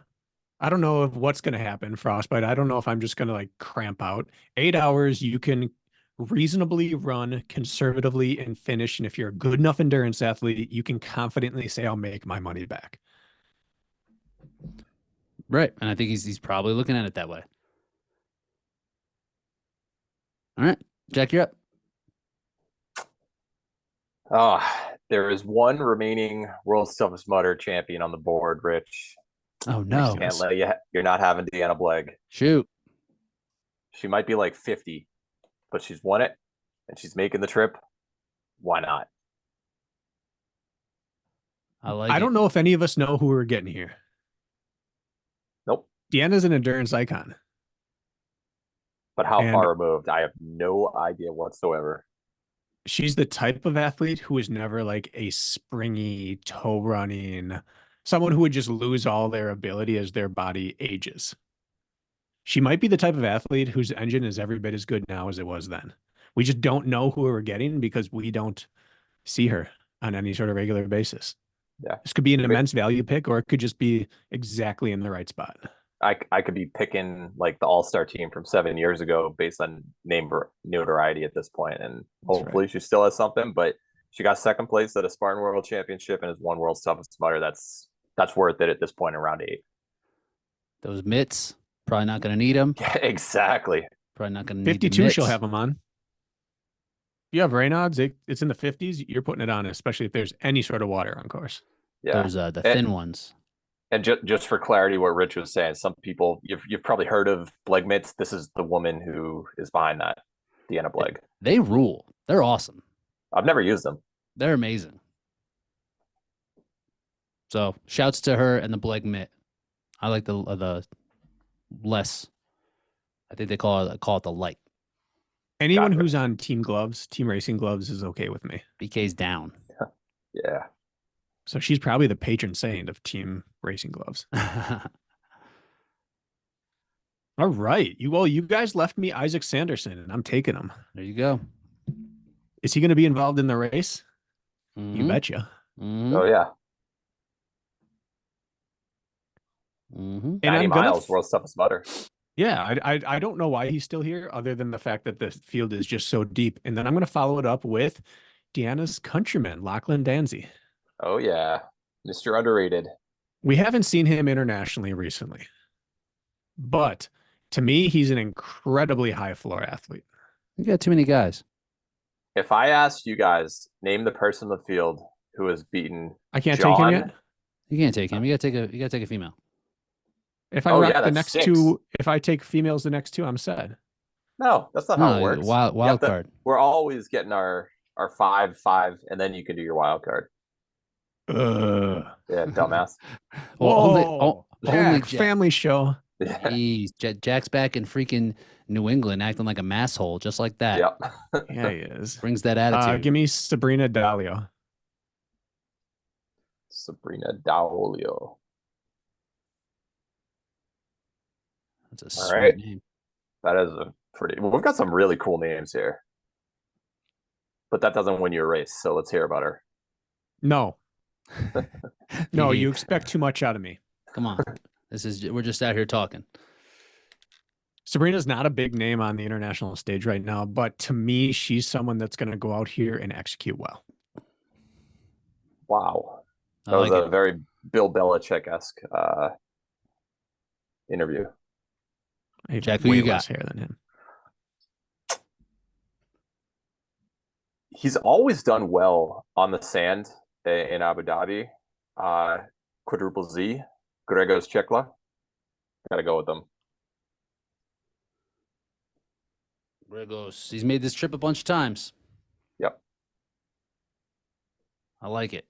And every time, like he got 4th in Abu Dhabi a couple of years ago. I think he was like 8th or so this year. Just does well at European Championships. I don't know his ultra game, but we've talked about how running on stride matters. He just seems to have that stride that works in this type of environment. All right, give me Petra Arvela. Did she do a High Rocks recently? Thought she did in Spain, but maybe I'm thinking wrong. Yeah. And Becky Neal. So Petra is not from North America? No. Yeah, Becky is from the UK. You have one person left that you could pick from North America. I was kicking butt. I was kicking so much butt. Yeah. You had it. All right. Nothing to add? No. All right. Women, there are 2 that I could definitely go with. 2 that aren't written on here? No, they're both on there. One I'll save for the wild card. Let's go with from Germany, Lena Weller. Oh, Jack. Spartan Pro Team member for several years, has done well in the longer distances. Bracken wanted her. Come on. Yeah. Good pick. What are the odds? Block card. This been running 96, 102-mile week. She hit a 130-mile week a few weeks back. Really? What? Yeah. I did not know she went that high. You don't even know about her. Give me her. Dude, I know. BK's locked in. I can pick her out of a lineup. BK is locked in. I'm so salty over this pick. Dang. Yeah. Weller. Use the block card. No. You did your research there. I give you Yanka. I can't give you Lena. You can give me Yanka. I gave I you know. the opportunity I to get returned Yanka. That's true. Yanka's, That's true. He could have draft taken. position. He could have taken Lena with that Yanka pick and him. All him right. picking. It's true. Natalia Zook.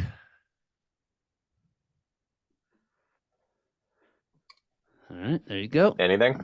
I'm not giving you my research on her either. I'm still so mad about I looked her Lena. up. She had a UTMB index. Like she's done some trail races. If you have an index at this point, you're more prepared for this distance than most other people. But man, I thought I had this high volume athlete sitting in my stable. Sit down. 130 miles. Goodness. Yeah. All right. Time for Lachlan. Lachlan Danzy. Lachlan. I don't know Lachlan. What's the deal? It's an Aussie. Jack of all trades in Australia for like a decade. Yeah. It's like 45 or so, but he has beaten Albin, Atkins, and Matt Murphy in a stadium race. Like, not too many people have beat them ever. They all failed something, to be fair. I know. BK values still values stadium prowess. Yeah. And he has overall. He's basically. I think he had a streak that was right up there with Bracken for like longest podium streak. He was like second or third longest in the world for a while, and then he took a year off. So like dating back to 2013 level. Yeah, he and I, we've decided we're just going to go with bookend. Yep. Longest point to point. Uninterrupted for losers. Get a life. Yep. People. Well, Jack. my pick, I'm going on like team. You could just go way too fast and blow up. Nice. Yeah, he did not have the self-control in Abu Dhabi, but unbelievable mileage. What? You going Ish? No. Oh, the other guy. Okay. Matthias Grout. Okay. Are you going Ishmael Razali? No, he's the ultimate wild card. He might win that hot lap. Yeah. No bonus points for winning the hot lap. Matthias, he finished about 9th or 10th in Abu Dhabi. He was sitting in second place behind, or he was running with Gregory Basilico for the first few miles, and then Basilico did what Basilico does. He's been putting in massive miles. I think he ran about a 2:30 marathon recently in part of this lead up. So see what he does, but I think he's going to do great. Back-to-back German picks. Stop it. Nice. All right. Rich. I'm going to take the homie Ryan McGuire here. Yeah. North America. There's a 24-hour assault bike world record. Colorado. He lives here in Colorado. He's tough. He's fit. I think he's around 64, 65 minutes. He was a couple seconds behind DJ. Yeah. So he's got an engine that'll go all day. Like you mentioned, that 24-hour air bike record right there. Cals? Distance. I think it was distance. But I imagine it's going to be pretty similar. But he sat on that thing for a day. Yeah. He can be bored. Yeah. Sat on there for a day. Yeah. He's like a survivalist. He's not like, he won't quit. It's going to be good. Too short of a race. Not buying it. He's got a good attitude. I don't think he's going to get to a dark place. Like he's just a good guy. That's what I mean. He's going to finish. Yeah. He's going to finish. He'll pick people off. So I like it. How insane we left second place at Spartan Worlds, Pablo Herdina. I was going to take him here, but podiumed at Trifecta Worlds. We just left him off the board. That's how deep this race is. I was going to take him, but he's not my guy like Ryan McGuire is. Not from North America. Sorry, Pablo. North America, doesn't live in Colorado. All right, Bracken, recap. Can I swap him for Lachlan? Using your first waiver pick?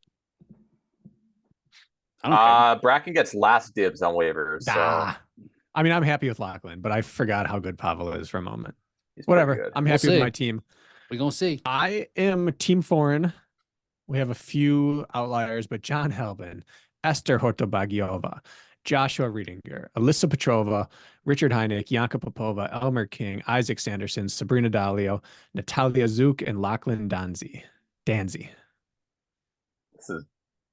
You've got a good team. It's crazy. Like Everyone's team Everybody's reads team like is an all-star. all-star. every team. single Everybody's team's no one awesome. has bad team. This isn't like, oh yeah, so and so has a pulse and we need to pick like a Right. seventh person from this gender. This is like deep. If I had to guess, I think Heineck is the linchpin to this whole operation. If I Elmer get King. Heinecked, I'm in trouble. Yes. If he is at his Heineke best, this is a dangerous team. It gives other people the chance to boom or bust. But I need a Heineck out of him. Big time. He needs to be at the start line at least. Yeah. Yeah. Which isn't a guarantee. All right. My team: Lindsey Webster, Mark Botras, Anthony Kunkel, Ulrich Evanson, Sean Stevens Whale, Ida Steensgård, Luca Pascolderung, Deanna Blegg, Gregos Chekla, Lena Weller, and Matthias Kraut. Another squad. Team Kunkel, Squad. man. Hit or miss. It all that's lies my on linchpin. Kunkel. Yep. Even though But we know Lena Weller is going to come in and give everyone the business, and she's going to make 130 up for whatever miles. mistake Anthony might make. I mean, yeah, it's I gonna may be very never get interesting. over this. It's gonna be very interesting. Never. Rich. Two-time world champion, world's toughest champion, Chris Rogloski. 2 or 3-time world's toughest champion, Ryan Atkins. 3 solo, I believe. 3 solo. Nicole Miracle, Rylan Shaddagh, WTM champion, Austin Azar, WTM champion, Katie Knight, WTM champion, DJ Fox, Chris Swanson, Petra Arvella, Becky Neal, and Ryan McGuire. It's a shame that this isn't WTM. Like, it's weird. I don't think it's going to translate to an 8-hour version of the exact same thing. No, not at all. Doesn't seem to make any sense. I don't know why I did it like this. But yeah, man, come get some. Come get some. My team, if we put out a poll, my team would definitely win because of all the North Americans on there. Everybody, all of our listeners would be like, that team fucking rules. And I'd be like, yeah, it does. We should put out a poll. That's what we should do for this story. We should put out a poll, ask which team people think is going to win. And that is a fantastic lead-in about teams. Let's not forget, there is also a 2-person and a 4-person category. Now, I thought this was going to be everyone and their mom was going to show up for this because it's just kind of easy pickings, and they didn't. And it is going to be kind of easy pickings. Now it's really easy pickings. Bunch of people are going to clear $3 grand on this trip. What do the second place teams get, Jack? Do they get any payout? 4,000 each for the 4,000 each. Two person, or It's the person? same scale, 2 and 4. Yeah, it's I believe 10-4, 20,000, 8,000, 2,000 for the 2-person teams, and I think it's 40,000, 20,000, like 5,000 or something like that for we goofed for up. the 4-person team. Could have got Kirk back on the squad, gone out there, Yeah, and done An age group, moderately. 3750 for winning every age group. it's disgusting. What? That's more than Each any age Spartan group. Race Series event for the year. Can you just like nominate yourself for age group? Can you just sign up for it, or is No, there like a threshold of so how good? Ryan McGuire, I was talking with him, and he said that you basically are guaranteed the higher amount. They will roll down, like, say 4 35-year-olds, whatever, show up, and then they already place. Like, the next person, if all of them are in the top 10, the 5th place person will end up getting first. Oh, I see. So they're doing it. You're they're doing it guaranteed the higher amount. So it's not like a different race, like how the Spartan race does it. Oh, I see. Correct. That's Like how Spartan race does it now. Yeah. So I believe, like, let's say you would have, with a 10th place finish, you would have won $1,000. But if you were first in your age group and you still finished in the top 10, you would get the higher amount for winning your age group instead of the lower amount for winning top 10. I see. They're going to pay you extra, basically. That's pretty funny. Yeah. But real quick on the teams, who do you like for the 2-person team? Are you going Gregory Basilico and Thibault Jean from France? Are you No. going Chris Brown and Tyler Veerman from the United States? USA. KBB, that's our Lucas guy Kempe, too. Lucas Kempe and Thibault Debouché. Ooh. And how about Gustav Cordua and Jonas Drescher? Both of them from Denmark. Boo. I think the whole thing is one giant wild card, but this is the KBB corral. dude. You think so? Hell yeah. Basilico in the sand? You can't have one person win it for you. I know that, but KBB Thibault Jean Veerman's has nasty. beaten him at European champs multiple times. Been on the podium. And The thing I like the most Well, about They're all good teams. All right, so you guys are both going KBB and Tyler. Yeah. All right, I will also. Yeah. All right, 4-person team. Are you going the team of VJ, Leon, Manuel, and Nikolai Dam? There's at least one person there from North America. Yep. Sergey Jan Vladar, Salah Al Suwaidi, or Obeid Al Nuaimi. I'm going with Same Sergey deal. They could squad. Run. They're Going to be very fast. As Sergey and Jan are going to be fantastic as well. I think Jan was 10th 2 straight years in Abu Dhabi. Sergey, obviously, former world champ. And I think this is going to be a very good sneaker team. Yesa Deher, Luca Pisani, Stein Legrand, and Gonzalo Prudencio.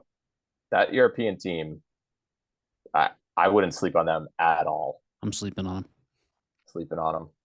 You going with VJ's team because he's in North America? Yep. Like Yesa Deher is the boat. Probably like they're gonna have the best team dynamic. You like the chemistry? I like the chemistry, but Really?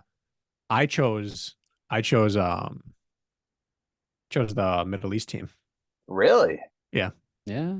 Local because of that? Yeah, and I just don't think he would choose anyone that's not gonna suit the course and the needs. He's just too dialed in, too plugged in over there. I think he chose his all-star team of who's available, and I think they're gonna do really well, the local talent. Yeah, right now I'm leaning towards VJ's team. I think that Nikolai and Leon's improved his mileage. Nikolai's going to hang on. VJ and Manuel, they're obviously 3K centric, but I don't think that the other teams are necessarily known for their distance either. And it's just going to be a bunch of 1 hour swap in and swap out. You got to run together at the beginning and the end. We'll see how it goes, but I've got my money on VJ's team. Picking with the heart. Yeah. All right. Last question. The first lap together is what screws up the product. Someone has to go out tired for lap 2. And I think that really favors the runners. So I'm taking that Middle Eastern team. All right. Fair enough. Rich, your last question. BK, what do you got on your feet for this event? Oh, I don't know what the terrain's like. You're going to say speed goats. That's in my bag, yeah, but I don't know what the terrain's like. It might be the North Face Flight Vective Summit Pro or whatever you want to call them. One of their 6-name shoes. It's got 6 names. You know it's good. That VJ Endorphin Pro? VJ Endorphin Pro? No, VJ, how he wore the VJ Jones. Oh, how he wore the Endorphin Pro. I was like, that's an interesting Saucony, but yeah, for 8 hours, if it's not deep sand, I'm super shoeing. Why not? No reason not to. Wide platform. Yeah. Worked for Atkins. How about who's going to win? I'm thinking Albin and Chris. I chose John and Chris. I think I've got the top 2. Botchus and Lindsay. I disagree. We'll see. I disagree with both of those picks. Who, if you could choose one person to add to the field, who do you choose individually? Right? Yeah. Like there's not really that many. Like what would make this that much better? For me, it's Basilico. Yeah. He's on the men's side without question. We've got the women are so deep. Yeah. Who do you add?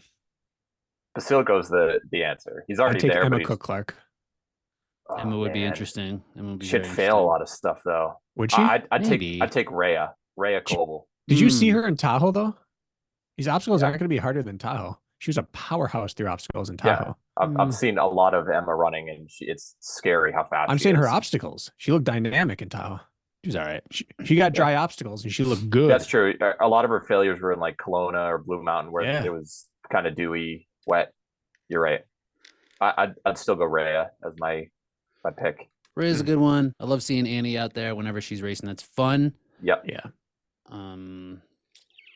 Bottom line, deepest race in a long time. Go check it out on ORM. Saturday morning, local time in the Middle East. I think 8 to 4. 10 p.m. Mountain. Make your picks. ENCCamp.com. That's 10 p.m. to 6 a.m. Like I'm gonna miss this whole freaking thing. I'm not gonna catch 1 second. It's literally the 8 hours that I plan on sleeping that day. 11 p.m. is when it starts for me. You like that though? That's an all-nighter. You and Jack, you guys are locked in. I gotta I'll wake be up in and Europe. announce the next series the next morning, the Jacksonville race. Check out Yeah. BK announcing On the mic. there's a race.